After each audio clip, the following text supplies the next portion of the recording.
Hello, bonjour. On va parler du prince Charles, le prince Charles d'Angleterre, le fils de la reine, futur héritier de la couronne d'Angleterre. Normalement, la loi veut que, après la reine d'Angleterre, vienne le prince Charles, le prince héritier. Or, des voix se lèvent de plus en plus pour demander à ce que l'accès au trône saute une génération, c'est-à-dire qu'on saute carrément le prince Charles pour que ça passe directement au prince William. La reine a plus de 92 ans et il lui est difficile de remplir ses fonctions. Et étant l'une des reines ayant le plus longtemps régné en Europe et étant la plus âgée, certains disent peut-être qu'il serait temps qu'elle raccroche et qu'elle passe le bâton à quelqu'un. Mais qui est la personne à qui elle doit passer ce bâton-là? Certains demandent que ce ne soit pas Charles et que ça passe directement au prince William.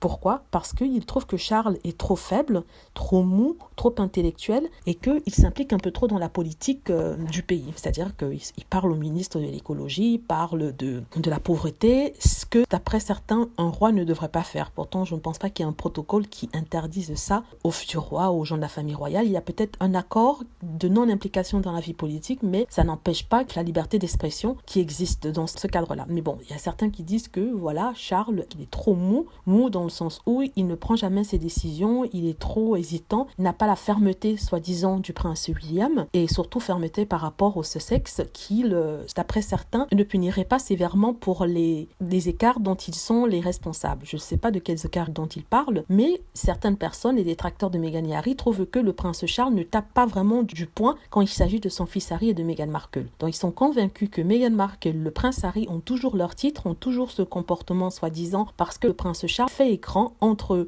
la reine et eux, c'est-à-dire que le prince Charles empêche la reine de prendre des décisions ou alors empêche le prince William de prendre des décisions fermes. Ce qu'ils oublient, c'est que les lois de la royauté, les lois d'hérédité ne sont pas faits sur du public, ce sont des lois établies, c'est-à-dire que l'aîné masculin d'une famille hérite du trône. Donc ça a été un peu changé dernièrement grâce à un article du Parlement qui a été introduit pour permettre aux filles aînées de la famille royale d'hériter.